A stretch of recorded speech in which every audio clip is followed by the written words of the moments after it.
Hello मेरे YouTube family members, Radhe Radhe. कैसे हो आप सब? उम्मीद करती हूँ कि आप लोग बहुत स्वस्थ होंगे, मस्त होंगे। मैं जा रही हूँ किरकिराती धूप में बाहर गैया को रोटी खिलाने। एक्चुअली मैंने एकादशी का व्रत रखा था, जिसकी मैं पूजा पाठ कर ली। ये एकादशी वाले दिन का है। जब मैं पूजा कर ली, मुझे इतने अच्छे से पूजा करने आता नहीं, और बस कर लेती हूँ तो बस आरती वगैरह कर ली थोड़ी बहुत, राधा रानी का नाम ले लिया, कान्हा जी का। तो एकादशी का व्रत रखा था। सारे एकादशी में करती नहीं हूँ, क्योंकि अभी बच्ची छोटी है ना, एकादशी का नियम काफ़ी कठिन होता है, इतना कर नहीं पाती हूँ। और वो इसीलिए मैं जा रही थी गैया को रोटी खिलाने कल वाले दिन। तो एकादशी वाले दिन का है ये। मैंने तो 25 को रखा था, 25 और 26 दो दिन एकादशी पड़ गई थी। तो अभी थोड़ी देर पहले मैंने अपने जो फलाहार करते हैं उसी के लिए मैं साबूदाना बना रही थी। और उसके बाद मैं साबूदाना बनाई, फिर रात की खाने बनाई, और इस तरह से खाना पीना बना के फिर मैं पूजा पाठ कर ली। खाना मतलब व्रत तो करते हैं, करना ही पड़ता है। फिर मैं अपने खुद के लिए अगले दिन व्रत रख के लिए मैंने खाना बनाया, और रोटी भुजिया। मैं गैया को रोटी खिला के आई। ये रोटी भुजिया ना पहले का जो होता है, जो सबसे पहले हम खाते हैं ना, तो सेंधा नमक और बिना प्याज लहसुन का ही से पारण करते हैं। बहुत लोग चावल से भी करते हैं, तो मैंने रोटी और भुजिया से ही पारण किया। और आपको बताना चाहूँगी, मैंने वीडियो शेयर किया था, मैंने अपना हेयर कट करवा लिया।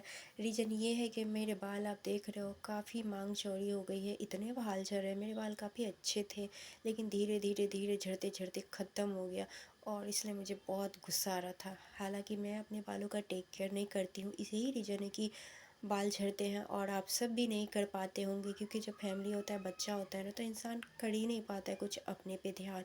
मैं पार्लर सीखी हुई हूँ, फिर भी मैं अपने बालों का टेक केयर, स्किन का टेक केयर नहीं कर पा रही हूँ। मैं आन्या के साथ उसे पार्क में ले गई थी, उसे रोज़ ले जाना चाहिए, लेकिन मैं वक्त ही निकाल पाती हूँ उसे ले जाने के लिए। तो ले गई थी मैं, तो वो अपना खेल रही थी। एक बार वो जाए तो फिर आने का नाम ही नहीं लेती। अभी उसके एडमिशन भी डालने हैं इस बार। तो ये सब समस्याएं लाइफ की चल रही है थोड़ी बहुत। वो कुछ दिन बाद ले गई ना, तो वो स्लाइड से डर रही थी, वो कर ही नहीं रही थी स्लाइड। यहाँ मैं कर रही हूँ एक्सरसाइज करने की कोशिश, क्योंकि मेरा टमी आ गया है बाहर फिर से। तो और उसके बाद गर्म पानी पिया, लेकिन एक्सरसाइज मुझे आन्या ने करने ही नहीं दिया। और यहाँ मैं कम्बलों की धुलाई कर रही हूँ, क्योंकि आप सब ने भी किया होगा, करवाया होगा, रख दिया होगा सारे उलन कपड़े।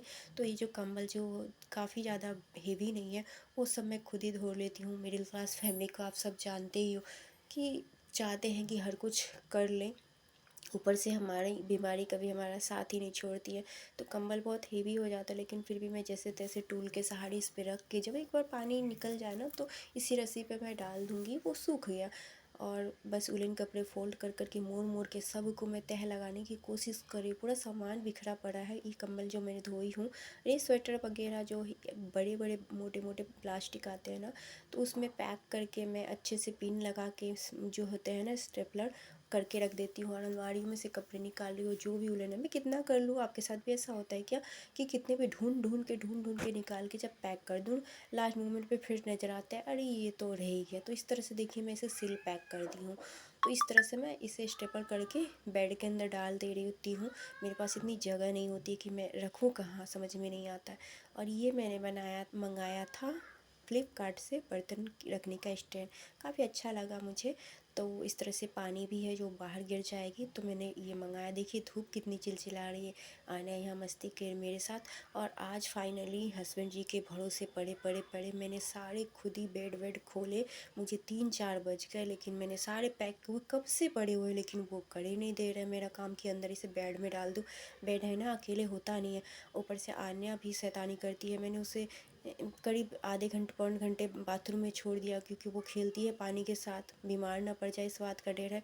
लेकिन वो अंदर होगी ना, तो मुझे करने ही नहीं देती है। तो जब तक खेल रही थी, तब तक मैंने कोशिश किया कि साड़ियों को अंदर ठूस ठूस दूँ। इतना सामान हो जाता है ना, कि मैं क्या ही बताऊँ, मेरे पास जगह ही नहीं है।